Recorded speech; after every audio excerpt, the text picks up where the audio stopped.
Olá, bom dia, boa tarde, boa noite. A aula de hoje é a aula de número 24 sobre o reino Plantae e nós vamos falar um pouco das pteridófitas. A aula passada vocês viram aí as briófitas e hoje a gente vai ver um pouco aí do ciclo reprodutivo e de algumas características que surgiram aí nas pteridófitas. Essa aula foi desenvolvida para os alunos do 8º ano da Escola Estadual Nila Fará no ano de 2020. As pteridófitas já apresentam aí as raízes, caules e folhas. Então aí nas briófitas a gente viu que era rizoma, cauloide e filóide. Então aqui já tem verdadeiramente raiz, caule e folha. Além disso, as pteridófitas apresentam também o sistema vascular, que é esse sistema de vasos que vão conduzir aí seiva bruta e seiva elaborada.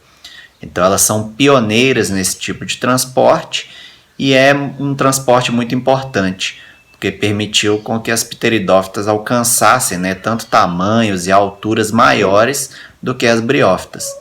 Que agora ali a condução de água lá das raízes em direção à folha é feita não só por difusão, mas também através desse sistema de vasos. Então são dois grupos de vasos que existem. Então a gente tem um xilema, que são os vasos que vão transportar a seiva bruta, que é aquela seiva composta de água e sais minerais dissolvidos, em direção ali das raízes até as folhas. E aí o floema é um grupo de vasos que vão transportar a seiva elaborada, que vai ter água e compostos orgânicos, em direção ali da folha, passando pelo caule e chegando ali nas raízes. A maioria das pteridófitas apresenta um caule subterrâneo, mas como exceção nós temos aí na foto da direita o samambaiaçu, que vai apresentar um caule aí aéreo. E embora existam pteridófitas aquáticas, a maioria das pteridófitas vai viver em ambientes terrestres úmidos, porque elas ainda dependem da água para reproduzir, assim como as briófitas. Por isso que tanto briófitas quanto pteridófitas estão restritas a ambientes úmidos.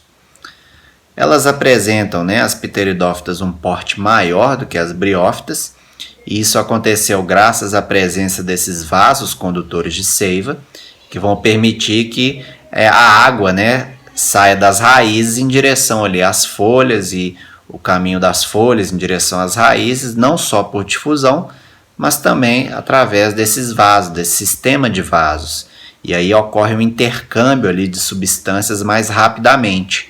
Então permite com que elas atinjam porte e alturas maiores. Em relação aos grupos das pteridófitas, nós vamos começar falando aí das equisetíneas. Então são conhecidas aí como cavalinhas. E elas possuem aí uma altura entre 20 a 80 centímetros. Então tem um porte pequeno. São plantas de porte pequeno. Elas vão apresentar aí folhas reduzidas a simples escamas, como a gente pode ver aí na foto da direita. E os esporângios, que são aquelas estruturas que vão abrigar os esporos, eles estão localizados no ápice do caule. As equisetíneas, elas possuem um caule subterrâneo, mas que forma também ramos eretos e com folhas, pode formar folhas também em forma de fios. E esses fios estão agrupados de uma maneira a lembrar um feixe, o que lembra então, aí, como a gente pode ver na figura da direita, a cauda de um cavalo. Daí o nome cavalinhas. As equisetíneas são representadas por um único gênero, que é o Equisetum, e são comuns em solos alagados, beiras de lagoas e rios. Já o grupo das licopodíneas, eles apresentam entre 5 e 30 centímetros de altura, possuem um caule subterrâneo, com ramos ali aéreos, eretos, como a gente pode ver na figura da direita, e possui folhas pequenas, localizadas nas extremidades desses ramos, e vão abrigar ali os esporângios, que são as estruturas que vão abrigar esses esporos. São comuns em áreas muito úmidas de Mata Atlântica. Já no grupo das filicíneas, possuem folhas grandes, como a gente pode ver aí na figura da direita. Na parte inferior das folhas desenvolvem estruturas que vão abrigar os esporos, são chamadas de soros, a gente pode ver aí nessa primeira figura da direita. E o representante mais conhecido são as samambaias, mas existem também ali gêneros aquáticos, como por exemplo a azola, que é a primeira figura aí da direita, mais embaixo, e as outras duas da direita são o gênero Salvinia e Marsilea. Em relação ao ciclo reprodutivo das pteridófitas, a gente já tem uma fase duradoura que é a esporofítica. Então lá nas briófitas a gente viu que a fase duradoura é o gametófito e a fase temporária, né, menos duradoura, é o esporófito. Aqui inverte. A planta que a gente vê é o esporófito, é a fase esporofítica. Já a fase gametofítica é a menos duradoura, que é mais difícil de perceber. Então nessa figura A aí, é possível ver uma samambaia. Então essa fase é o esporófito que a gente está vendo. Na parte inferior das folhas dessa samambaia vão ter os soros, que são as estruturas que vão abrigar os esporos.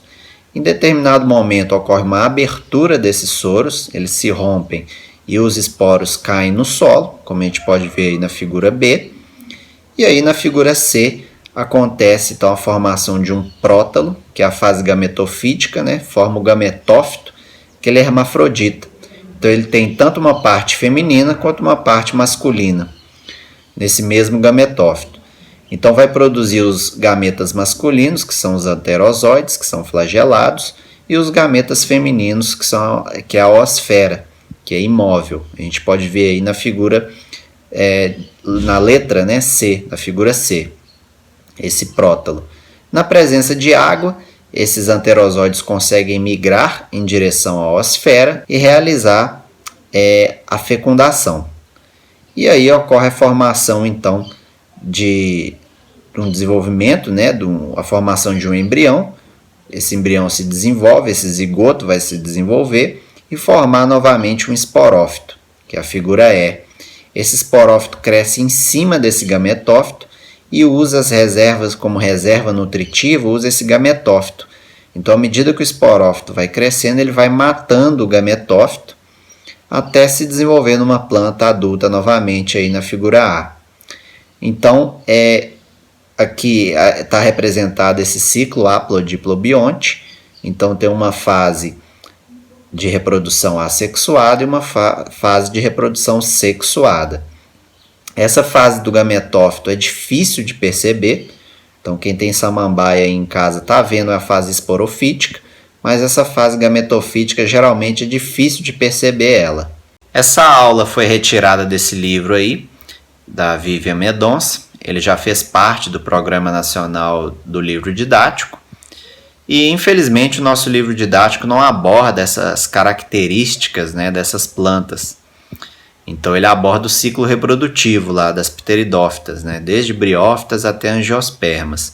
Mas as características de cada grupo não aborda. Então vocês vão ter que ver mais no PET mesmo, ler no PET. Agradeço por quem assistiu a aula e até a próxima aula.